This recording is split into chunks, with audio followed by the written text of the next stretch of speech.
Hoje foi jogada a primeira rodada do Campeonato Mundial de Xadrez de 2016 lá em Nova York, entre o Magnus Carlsen e o Sergei Karyakin. E a gente vai dar uma pequena olhada na partida agora. Então, confere aí.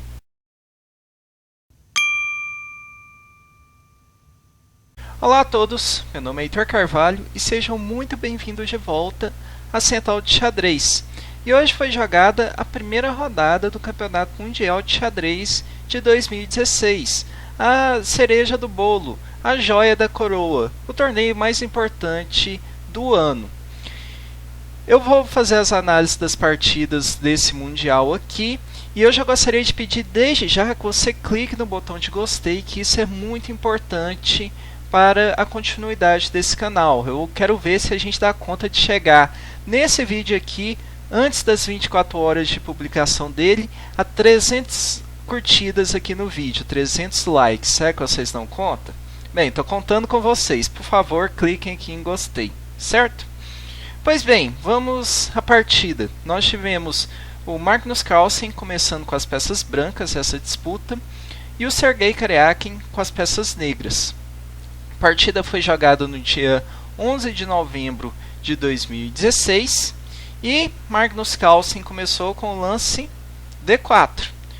Karyakin respondeu com cavalo F6 e aqui Magnus Carlsen jogou o lance bispo em G5, que caracteriza a abertura Trompowsky.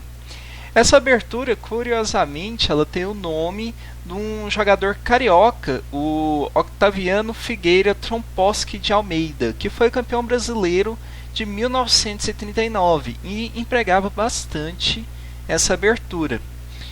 Outra curiosidade é que, em uma entrevista concedida à TV da Noruega, o pai do Magnus Carlsen disse que talvez essa abertura tenha sido em homenagem à eleição do Donald Trump, Trompowsky, né, o nome da abertura, porque o Magnus Carlsen, nesses 2 últimos dias, desde que o Trump tinha sido eleito, o Carlsen andava bastante animado, então provavelmente ele já tinha essa abertura na cabeça e quis fazer uma pequena homenagem à eleição norte-americana.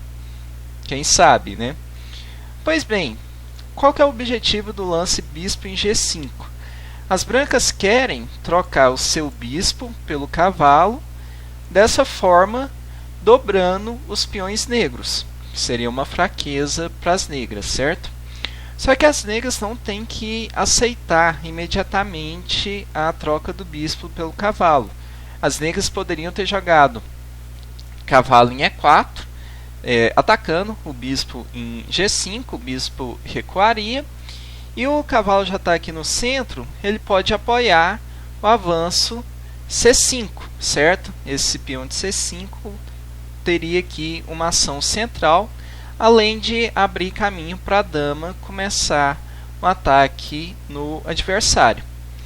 Pois bem, o Sergei Karyakin não achou que essa ideia era muito interessante, trazer a dama para o jogo tão cedo, e por isso ele aceita a troca do cavalo pelo bispo, aceita dobrar os seus peões para ter alguma compensação.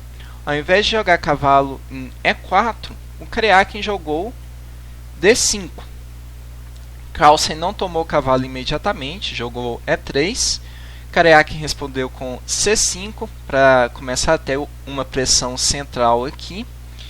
Agora sim, o Carlsen capturou bispo toma F6, G toma F6. E aqui as negras têm essa debilidade, peões dobrados, coluna G está aberta, então isso enfraquece o roque negro, caso ele aconteça. Só que em compensação, as negras vão ter o par de bispos, e elas acreditam que isso é compensação suficiente pelas suas fraquezas. No xadrez a gente sempre tem que abrir mão de alguma coisa para conseguir outra. Então as negras abrem mão aqui da sua estrutura de peões, da segurança do seu roque para ter o par de bispos, certo? O Carlsen continuou com peão toma C5. A gente pode perceber que aqui as brancas estão ganhando um peão momentaneamente. As negras estão entregando esse peão agora para as brancas, só que elas vão ter algum contrajogo em cima desse peão, então a situação não está desfavorável para as negras. E aqui o Magnus Carlsen já tinha jogado essa posição antes, em 2013, no torneio Tal Memorial, contra o Kramnik, Vladimir Kramnik. Apesar de a gente estar no lance 5 ainda, essa posição foi muito pouco jogada na história. Então, a gente, apesar de ter jogado apenas 5 lances, já estamos saindo da abertura. Mas o Carlsen já tem experiência nessa posição. Com certeza o Karyakin estudou a partida do Carlsen contra o Kramnik. Aqui o Kramnik jogou o lance E6, certo? A partida prosseguiu com cavalo F3, cavalo em D7, jogando em cima desse peão. Só que acabou que o Carlsen venceu essa partida. Então, provavelmente o Karyakin já tinha isso em mente, fez uma preparação caseira nessa posição e preferiu jogar o lance cavalo C6, certo? Carlsen prosseguiu com bispo em B5, cravando esse cavalo. O cavalo não pode sair por causa do rei. Karyakin jogou E6, continuando com a ideia que o Kramnik tinha usado. E aqui o Carlsen jogou o lance C4, devolvendo o peão que as brancas tinham ganhado das negras, certo? Então, as brancas devolvem o peão, as negras vão aceitar o peão de volta e vão tentar jogar em cima dessa entrega momentânea que as brancas tiveram do seu peão. As negras aceitam a troca. E aqui nós temos a novidade da posição. Cavalo em D2 nunca foi jogado na história, segundo a minha base de dados de partidas. Aqui nós tivemos uma partida em 2008 que continuou com o lance cavalo em C3. Mas aqui nós temos a novidade, nunca foi jogado cavalo em D2, essa é uma posição nunca vista antes. As negras seguiram com bispo toma C4. E agora são as negras que têm um peão de vantagem, certo? Então, as brancas entregaram um peão, mas agora elas vão jogar em cima dessa posição, certo? Vão jogar em cima dessa coluna que está se abrindo, vão jogar em cima botar pressão em cima desse peão de vantagem das negras. As brancas acreditam que tem compensação por esse peão. Elas seguem com cavalo de G em F3, abrindo caminho para o roque. E aqui as negras poderiam ter jogado C3, seria uma ideia interessante. As negras sabem que vão perder esse peão, só que já que eu vou perder esse peão, que eu perca causando alguma debilidade aqui na posição das brancas, certo? Vou separar os peões brancos, vou desdentar a posição branca. Essa é uma ideia que eu tive durante a partida, quando eu estava acompanhando ela ao vivo. Mas o Karyakin preferiu não inventar a moda, né? Preferiu ir da forma mais segura e realizar o roque. Coluna G aqui está aberta, né? Pode parecer que o rei está inseguro, que ele não deveria fazer o roque. Só que é mais seguro para o rei estar aqui no canto do tabuleiro do que ele continuar aqui no centro, além dele abrir caminho para a torre entrar na partida, né?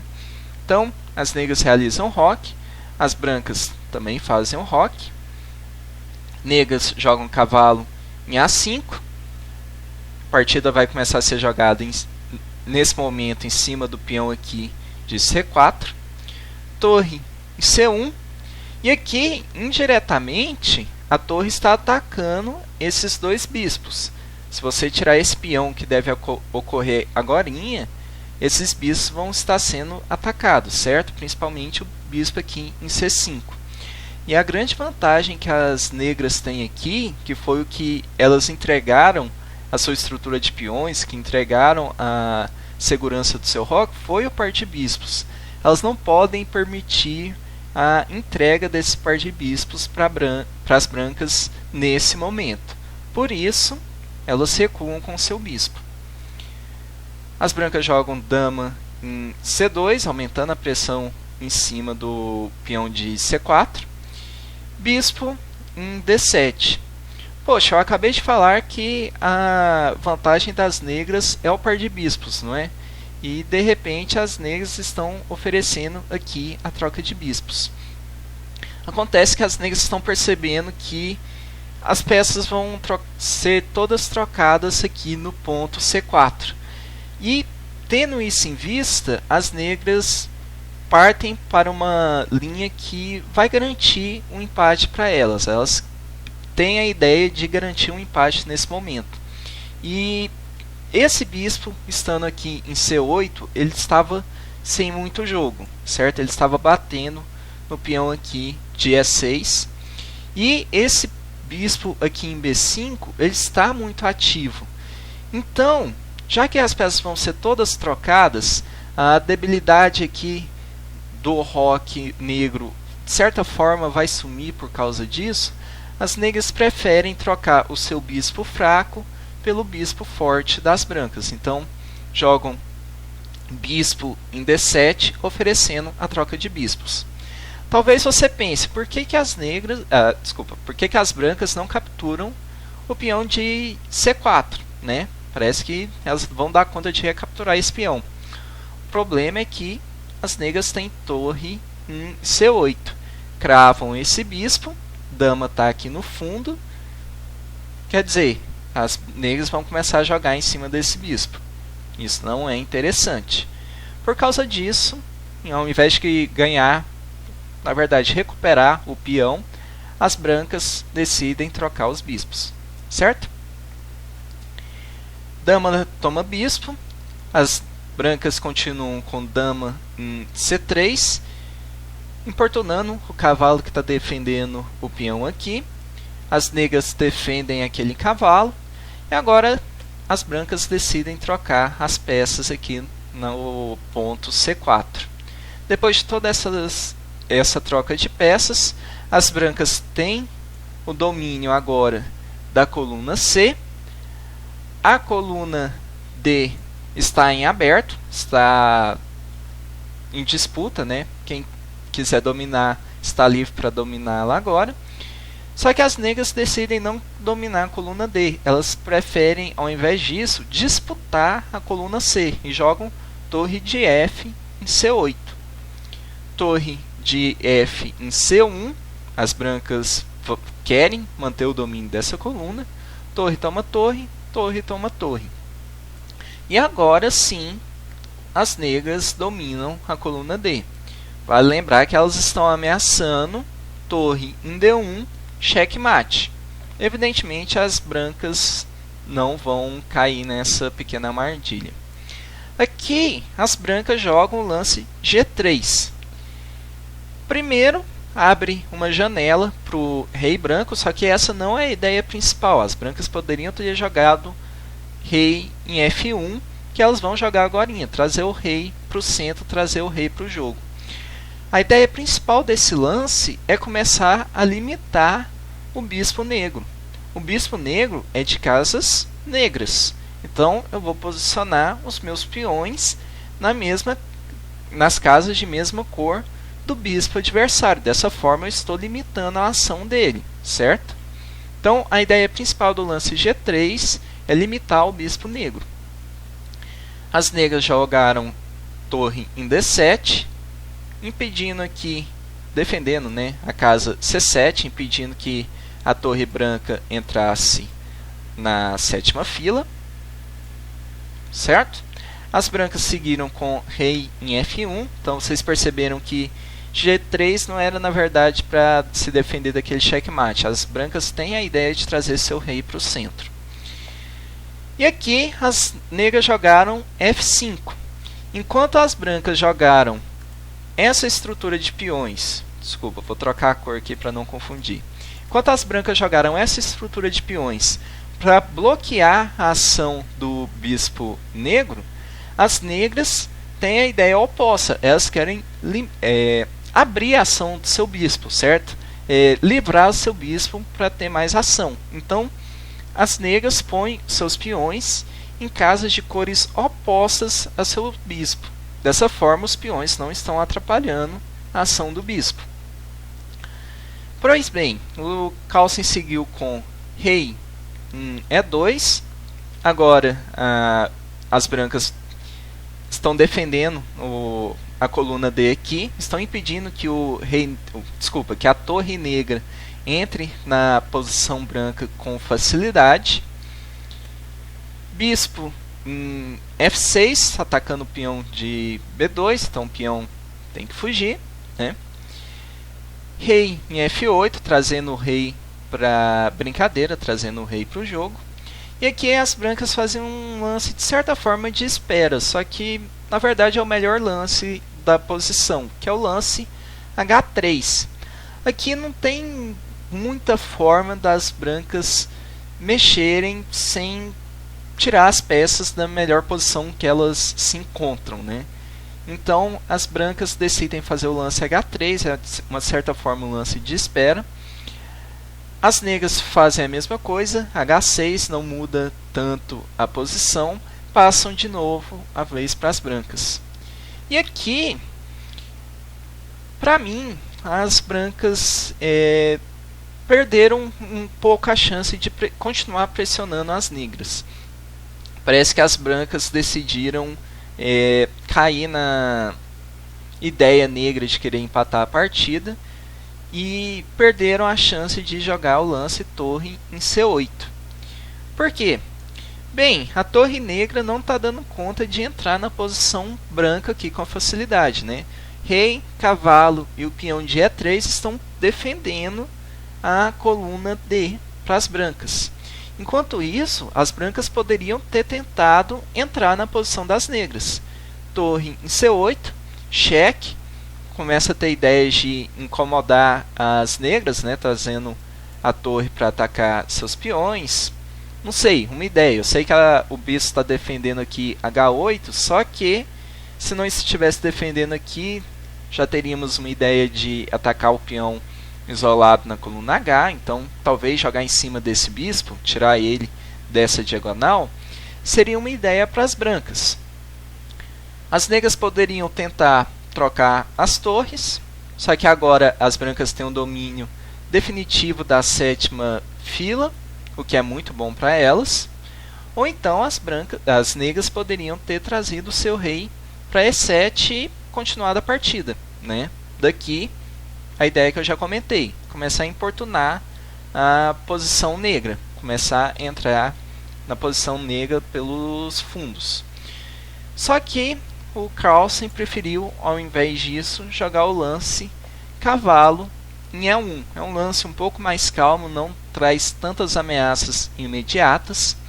Esse lance abre caminho para as brancas jogarem F4, limitando ainda mais a ação do bispo negro, além de trazer o cavalo para uma posição mais central. É uma ideia válida, só que eu imagino que o Carlsen poderia ter pressionado um pouco mais a posição. Mas vamos dar um desconto. Ambos os lados estão analisando um ao outro. Essa é apenas a primeira partida de 12. Então, talvez jogar a torre em C8 também seria correr um pouco de risco para tentar a vitória. Não compensa você correr um risco e acabar perdendo, principalmente tão cedo na competição. Então, eu entendo a ideia do Carlsen, certo? Bem, Karyakin continuou com rei em E7, trazendo o rei para o centro. Cavalo em D3, continuando com a ideia das brancas. Rei em D8. E agora o rei impede a entrada da torre branca que eu tinha falado agora mesmo. Então a ideia agora não é mais aplicável. E aqui as brancas jogaram o lance F4. Igual eu tinha comentado, limitando ainda mais a ação do bispo negro. Porém, agora os peões adversários estão começando a ficar um de frente para o outro. Um muro está batendo de frente para o outro, certo? Então a posição aqui na ala do rei começa a ficar fechada. As brancas podem tentar abrir a posição aqui na ala do rei jogando o lance G4, certo? Só que para se defender disso, as negras jogam o lance H5. As brancas não têm mais G4 para tentar abrir a ala do rei. A4 das brancas, torre em D5, cavalo em C5, atacando o peão aqui na casa B7, peão avança, e aqui as brancas poderiam talvez, uma ideia, né, trazer seu cavalo para casa D3, B4, C6, atacando o peão negro na casa A7, certo? Só que esse peão está vindo. Ele pode fugir do ataque do cavalo. Então, para impedir isso, ao invés de trazer seu cavalo para o centro, as brancas preferem deixar seu cavalo na borda, só que prendendo o peão adversário. A ideia das brancas agora é fazer a sequência B4, B4, depois B5, defendendo a casa A6, impedindo assim um possível avanço do peão negro. Agora sim, as negras jogam cavalo em B4, seguido de cavalo em C6, atacando aquele peão. É um plano um pouco demorado, só que é uma ideia bastante interessante que as brancas têm agora na manga. Para evitar isso, as negras jogam o lance bispo em E7. Dessa forma, elas defendem que a casa B4 e impedem essa manobra do cavalo passando por B4. Agora, como o cavalo está na borda, ele está com medo de acabar preso aí pelo resto da partida, talvez sendo capturado pelo rei, não sei. As brancas decidem tirar seu cavalo daí. Então, elas trazem o cavalo para B8 para depois trazê-lo para C6, tirá-lo aí dessa prisão. As negras seguem com A5, impedindo qualquer gracinha das brancas, elas já trazem seu peão para frente. As negras seguem com o cavalo C6, cheque, o rei foge, e agora o cavalo branco, apesar de não ter conseguido sucesso na sua operação em cima do ponto A7, ele volta para uma casa central, isso daqui é um casarão para ele, sendo protegido por um peão, então muito dificilmente ele vai ser incomodado aqui, certo? O raio de ação dele aqui é muito bom, ele está dominando o tabuleiro. O Karyakin seguiu com o bispo C5, sendo apoiado pelo peão, fechando a coluna para as brancas e de certa forma fechando a posição e convidando as brancas para um empate. As brancas jogaram torre C3, rei em E7, e as brancas propõem a troca de torres para as negras, torre em E3. As negras aceitam essa troca de torres, rei toma em E3, as negras expulsam esse cavalo do casarão dele, F6, cavalo em C6, atacando o rei, rei vem para o centro, rei em D6, cavalo em D4, rei em D5, cavalo em B5, e agora ambos os lados não têm tantos recursos, eles jogam mais alguns lances, mas depois de 42 lances nós temos o primeiro empate no Campeonato Mundial de Xadrez de 2016. Então, Carlsen, defensor do título, Sergei Karyakin, o seu desafiante, empataram a primeira rodada. Segunda rodada, nós vamos ter o Karyakin com as peças brancas e o Carlsen com as peças negras, certo? Então, foi uma partida bastante interessante, nenhum dos lados quis arriscar e tivemos essa posição para finalizar a partida. Bem, se você gostou e você quer apoiar a iniciativa aqui do canal, não deixe de clicar em gostei, igual eu pedi no começo do vídeo. Isso vai fazer uma diferença tremenda para continuidade dos vídeos aqui do canal, certo? Eu vejo você na análise da segunda rodada, que vai sair o quanto antes. A partida vai ser jogada no dia 12 de novembro. Eu vou fazer essa análise e postar talvez no dia 13, 14, não tenho certeza. E eu vejo você lá, certo? Então, vejo você no próximo vídeo. Tchau!